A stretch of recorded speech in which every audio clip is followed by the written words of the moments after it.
We know that feedback is extremely important for student growth. Pear Deck provides teachers with the opportunity to support students both during and after lessons with their feedback options.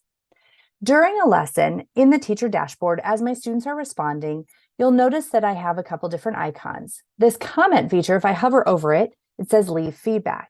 I can simply click on this to provide my students with feedback. I have an example here already put in for my student.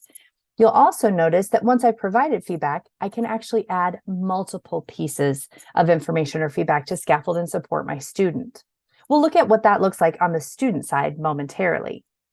I can then toggle through and continue on. You'll notice that here I am in list layout. These three icons are also available in the grid layout.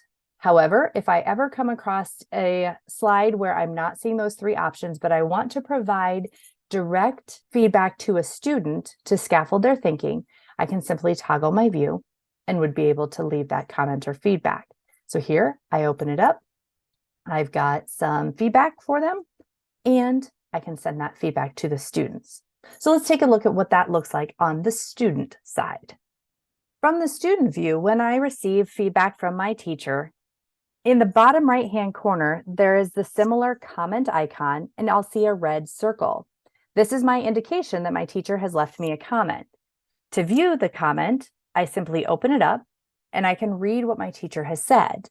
The value of this is that I can mark it as read so that the red dot goes away. And I could also then maybe add some information to my response. You'll notice that in my previous example, the teacher has given several different responses.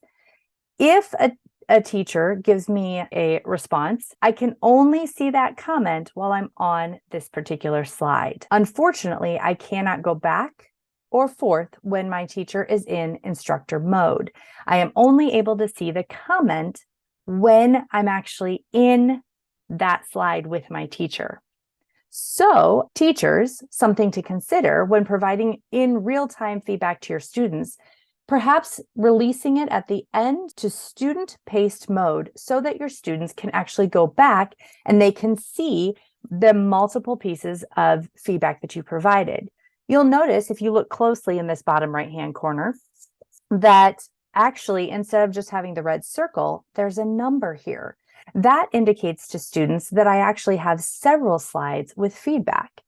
Here, if I click on these, then I can actually see all the slides where my teacher has provided me feedback, and I can either go to that slide or mark them as read. Although ideal state would be to provide in the moment real-time feedback to your students, sometimes that's not feasible. There is a lovely way to be able to provide feedback to your students after the Pear Deck session has ended. When you end a Pear Deck session, after you've named it, you have this option to open, reflect, and review. Once I open this, it will open in an additional window, and I have the option to select my students. As I go through, I also then have the option to review not only their responses, but to go through and leave additional feedback. Now, again, this feedback, unfortunately, does not allow my students to respond back to me. However, I might scaffold their thinking so that when they enter my classroom the next day, we have some discussion points. If I copy this link, I can actually share it with my students through whatever platform or LMS I am using so that they can go back and review as well.